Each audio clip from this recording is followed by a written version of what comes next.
சொல்றோமே, சுயநலம் என்பது மனித வாழ்க்கையுடைய அடிப்படை. சிலர் என்ன நினைக்கிறா எதிரானது இல்ல. சுயநலம் என்பது மனித வாழ்க்கையுடைய அடிப்படை. அது நீங்க பொதுநலம் என்ன செஞ்சாலும் அதுக்கு பின்னால அந்த சுயநலம் தான் அது பொதுநலத்துக்கான காரணம்.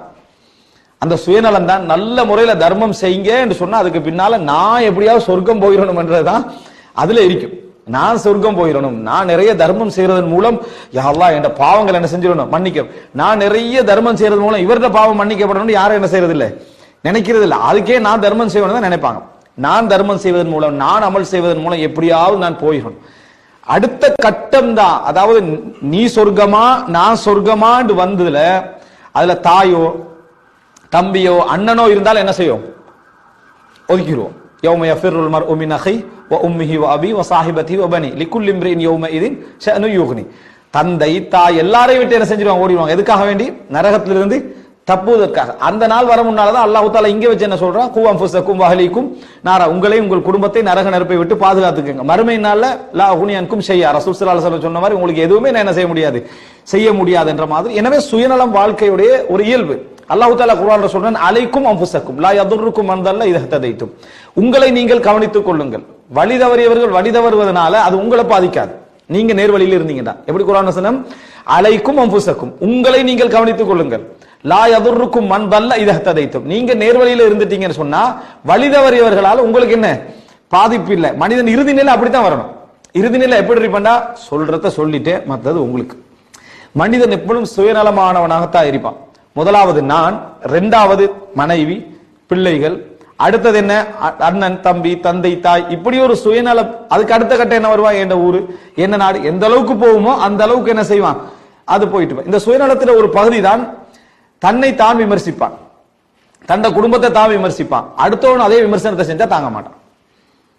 நான் கோவக்காரன் அவன் சொல்லுவான், நீ கோவக்காரன் இன்னும் சொல்றது தாங்க மாட்டான். இந்த விஷயம் விளங்காம சிலவர் சொல்லிடுவாங்க, நான் கோவக்காரன் தான் என்று ஒருத்தர் சொல்லுவாரு. அதை நம்பி அடுத்த நாள் இவர் சொல்லுவாரு, நீங்க கோவக்காரன் தானே என்று. நீங்க நினைக்கிற மாதிரிலாம் நான் கோவக்காரன், உடனே ரெண்டு பகுதியா பிரிச்சுடுவாங்க. அவர் விளங்காம பேசினதுதான் அது. ஒருவர் தன்னை விமர்சிக்கின்ற பொழுது அவர் தைரியமா யோசிப்பாரு, என்ன காரணம், நான் என்ன விமர்சிச்சுக்கிறேன், நான் என் குடும்பத்தை விமர்சிப்பேன், நான் என் பிள்ளைய விமர்சிப்பேன். அதே சப்ஜெக்ட அதே மாதிரி இன்னொரு விமர்சித்து அவன் தாங்க மாட்டான். அவனுக்கு இயற்கையிலே அவனுக்கு தாங்க முடியாத ஒரு நிலைவன் என்ன செய்யும், வரும். இதுக்கு பேர் சுயநலம், செல்ஃபிஷ் சொல்ற. இது இருக்கணும் வாழ்க்கையில, அதுதான் ஈகோன்றது. பிழை அல்ல. இப்படி இருக்கிறதுன்றது பிழை அல்ல. இந்த பிழை அல்ல என்பதுதான் ஈகோவுடைய வளர்ச்சியில நம்ம உணராம போற இடம். இது இயல்பான நிலை. இந்த இயல்பான நிலை உங்கள்கிட்ட இருந்தால் தான் நீங்க உழைக்க முடியும், வாழ முடியும், இபாதத் செய்ய முடியும், மற்றவர்களோடு தைரியமாக பேச முடியும், உங்களை நீங்க சரியா அடையாளப்படுத்திக் கொள்ள முடியும், நம்பிக்கையோடு இருக்க முடியும், லீட் பண்ண முடியும், தலைமைத்துவத்தில் இருக்க முடியும், தாங்க முடியும். எல்லா சக்தியும் வருவதே ஈகோ இருந்தால்தான், சுயநலம் இருந்தால்தான். செல்ஃபிஷ் என்ற ஒரு பகுதி இருந்தால்தான் அதெல்லாம் என்ன செய்யும், எங்களால இருக்க முடியும். இல்லாது விட்டால் முடியவே முடியாது. இன்னும் சொல்ல போனால் இதனுடைய ஒரு பகுதி தான், அதாவது எங்களை நாங்களே ரசித்துக் கொள்வது, எங்களை நாங்களே ரசித்துக் கொள்ளக்கூடிய ஒரு தன்மை என்ன செய்யும் வரும். இதுல நான் அதாவது மிதமிஞ்சி போற சில உளவியல் பிரச்சனைகள் என்று பேசப்படுற பகுதிகளை நான் இங்க பேசல. ஆனால் நம்ம இயல்புல நிலை என்னன்னா, எங்களை நாங்களே நம்பக்கூடிய அந்த நிலைக்கு பேர் தான் ஈகோ என்று சொன்னாலும் சரி, அல்லது சுயநலம் என்று சொன்னாலும் சரி, தன்முனைப்பு சிந்தனை என்றாலும் சரி, இதெல்லாம் அதுதான். எனவே இது முதலாவது நம்ம புரிஞ்சு கொள்ளணும், இது இருக்கணும். முதல் அம்சம் இந்த பகுதி இருக்கணும். அதான் அல்லாஹ் தஆலா குர்ஆன்லயும் சொல்றான். நம்ம பொதுவான இந்த வசனங்களை வச்சு நம்ம புரிஞ்சு கொள்றோம். ஒரு மனிதன் தன்ன விஷயத்துல கவனம் எடுக்கணும். ரசூல் ஸல்லல்லாஹு அலைஹி வஸல்லம் ஒரு மனிதர் வந்து பெருமைக்கு வித்தியாசம் கேட்கிறாரு. ஒரு மனிதன் தனது முடி அழகா இருக்கணும், இந்த டிரெஸ் அழகா இருக்கணும் விரும்புறாரு, செருப்பு அழகா இருக்கணும் விரும்புறாரு. இது பெருமையா அல்லாஹ்வின் தூதரே என்று கேட்டாங்க. ரசூலுல்லாஹ் என்ன சொன்னாங்க, இல்ல அது பெருமை இல்ல. பத்தருல் ஹக் வ கம்துன் நாஸ், மக்களை வந்து இழிவாக நினைத்தலும் உண்மையை மறைத்திருந்தா என்ன பெருமை என்று ரசூல் ஸல்லல்லாஹு அலைஹி சொன்னாங்க. பெருமைக்கு வரைவிலக்கணம் சொல்ற டைம்ல அதை சொன்னாங்க. பெருமை என்பது என்னன்னா, அதாவது மனிதனுடைய அந்த சுயநலத்துடைய உச்சகட்டத்துல போய் முடியறதுதான் பெருமை என்ற ஒரு அம்சம். அதுக்கு அடுத்து அதுல பல கேட்டகரி இருக்குது. அப்ப அதுக்கு வித்தியாசப்படுத்துற டைம்ல ரசூல் ஸல்லல்லாஹு அது இல்லைன்றாங்க. நீங்க வந்து உங்களை அழகாக நினைக்கிறதா, உங்களை அழகுபடுத்திக்கல நினைக்கிறது, உங்களை ரசிக்கிறது, உங்களை வந்து நீங்க என்ன டிரெஸ் அழகா வச்சுக்கல நினைக்கிறது, இது என்ன, இது வந்து சுயநலம். இது அர்த்தம் என்ன, சுயநலம் என்பதுதான் இது அர்த்தம். ஆனா அது என்ன ஒரு பிழையாக வராது என்று ரசூலுல்லாஹி ஸல்லல்லாஹு அலைஹி வஸல்லம் அவங்க சொல்றத நம்ம பார்க்கிறோம். எனவே இது ஃபர்ஸ்டா நம்ம புரிஞ்சு கொள்ள வேண்டிய விஷயம், இது இருக்கும், இது வந்து இருக்கணும். உங்களோட பிள்ளைகள்கிட்ட நீங்க அதைத்தான் காணணும். உங்களோட பிள்ளைகள்கிட்டையும் சிறிய வயதுல பெற்றோர்கள் புரிஞ்சு கொள்ள முடியாம போற பகுதி அது ஒன்றுதான்.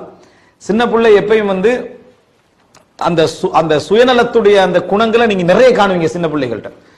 சுயநலத்துடைய குணங்கள் அவன் பக்குவப்படுத்தப்படுவான். வயசு போக போக போக பக்குவப்படுத்தப்பட்டு சுருங்கி நல்லா வயசாக நேரத்தில் ஒண்ணுமில்லாத நிலைக்கு என்ன செஞ்சிருவான், போயிடுவான். ஆனா சின்ன வயசுல என்ன செய்வான்னு சொன்னா அவ்வளவுக்கு ஒரு அதை அவன்கிட்ட அந்த இது இருக்கும், தான் என்ற தன்மையோட என்ன செய்யும் இருக்கும். அது நம்ம தெரியாம என்ன அதுக்கு பல பேர் வச்சிரும். ஆனா அப்படி இருக்கும், அந்த குழந்தைகிட்ட அது இருக்கும். அது இருந்துதான் என்ன செய்யும், வளரும். அது இப்படி இருக்கக்கூடிய இந்த தன்மை மனிதனுக்கு நல்லது, பொருத்தமற்றதல்ல.